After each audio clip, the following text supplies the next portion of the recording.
Well, ladies and gentlemen, we do have huge news regarding the election. Now it's come out just in. The Harris campaign allegedly using Act Blue for a money laundering scheme. Reports indicate that $20 million from a Swiss billionaire was broken down into over 1.6 million different donations across 400K donors. So they make it seem like it's a bunch of small grassroots people. Really, it's a multi-billionaire, and then they break it up into a bunch of small donations to make it seem like it's not just some billionaire funding the entire operation. It's raising serious questions about the legitimacy of the contributions.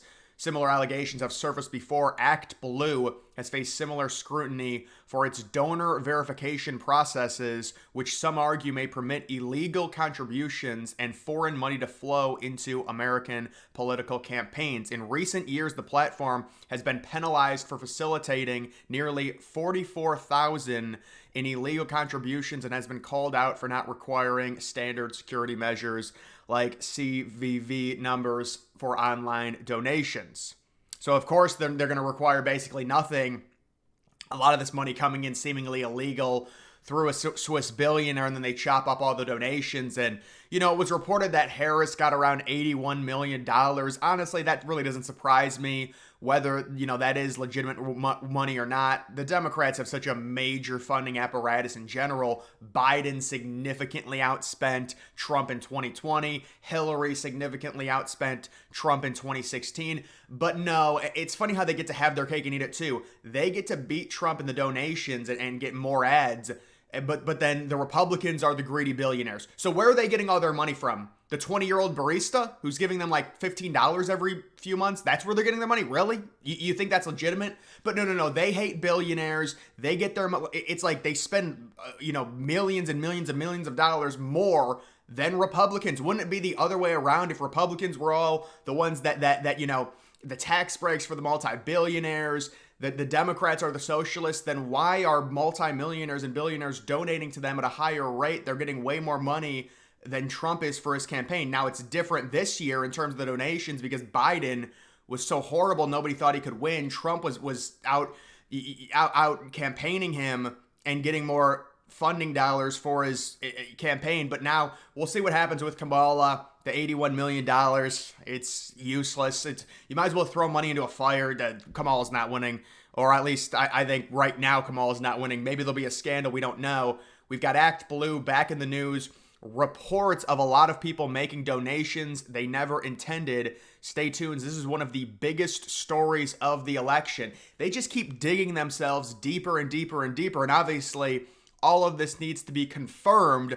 But remember, a lot of these situations with Democrats, there'll be all these reports and then there'll be huge trepidation from any of the mainstream big players, even Fox News, to actually report on this stuff. Normally it takes months and months for it to come out. So we will have to see. It's a lot similar. Well, it's not similar to the Trump assassination attempt, but in the sense of we're asking all these questions, they don't have any answers, and then it's like a week goes by and they're just hoping, they've got their finger crossed. They're like, please forget about it, please forget about it, please forget about it, please forget. It's like, I mean, that's the thing. And I saw people, conservatives, tweeting out, they're trying to make us forget about the Trump assassination attempt. No, that's one of the biggest moments in American political history. That's not something anyone's going to forget about.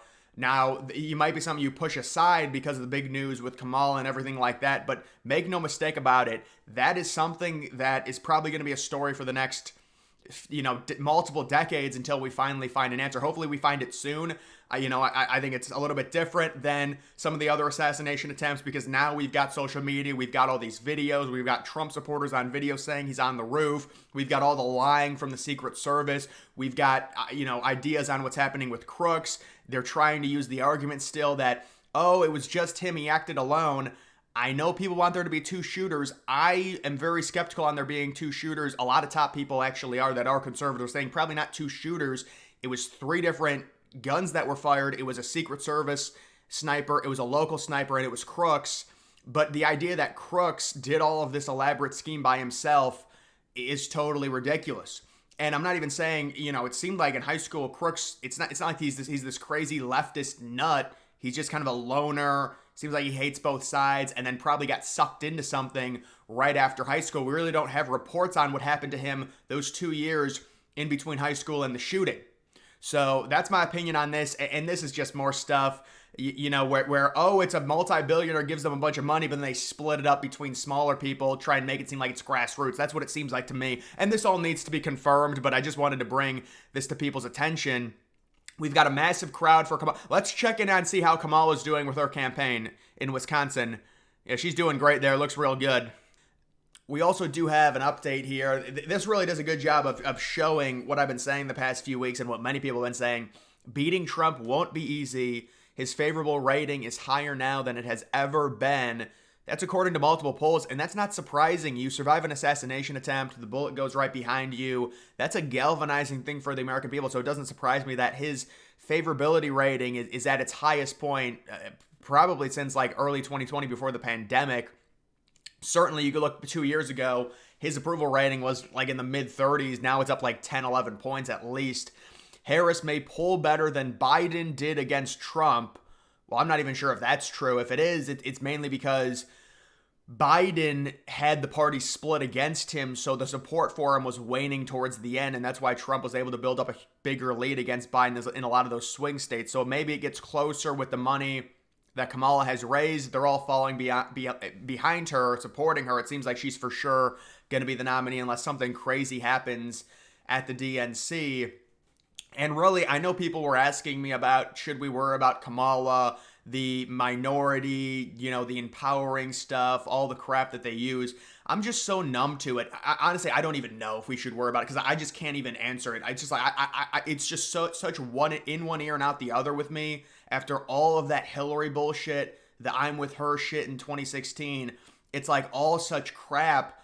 I can't even process it because I just think it's all such bullshit. So, but I don't know, maybe independent people will find that uplifting. And the problem for her is she had no support in the 2020 primary. They're sitting here saying Trump's a threat to democracy. Well, listen, the Democrats are actually a threat to democracy with what they've done. And now it's been reported that they blackmailed the sitting president to force him out of the race because they didn't think he could win. But no. Trump's the big threat to democracy. They forced Biden, the sitting president who didn't want to leave, and put out several public statements. He said it several times. He said it on X. You can go find the tweets.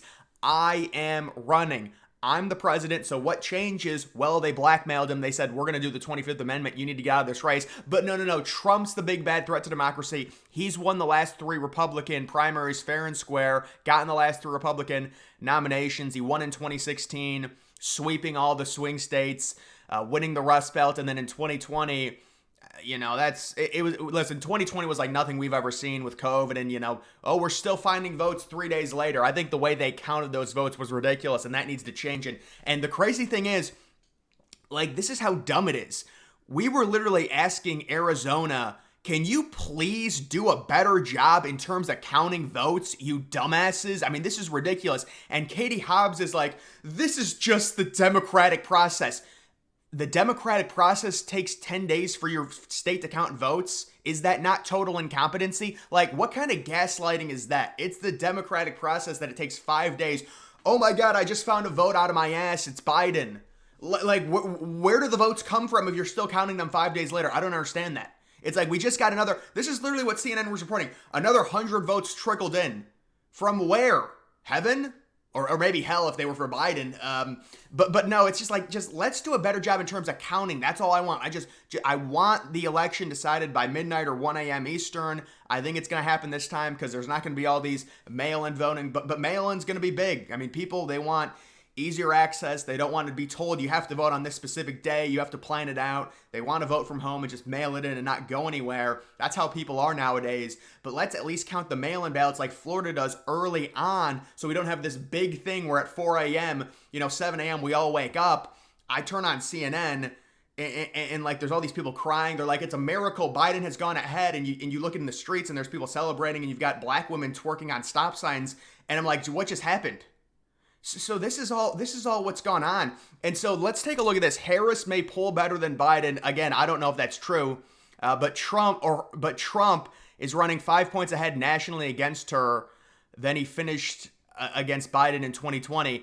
What is this, running 5 points ahead nationally against her?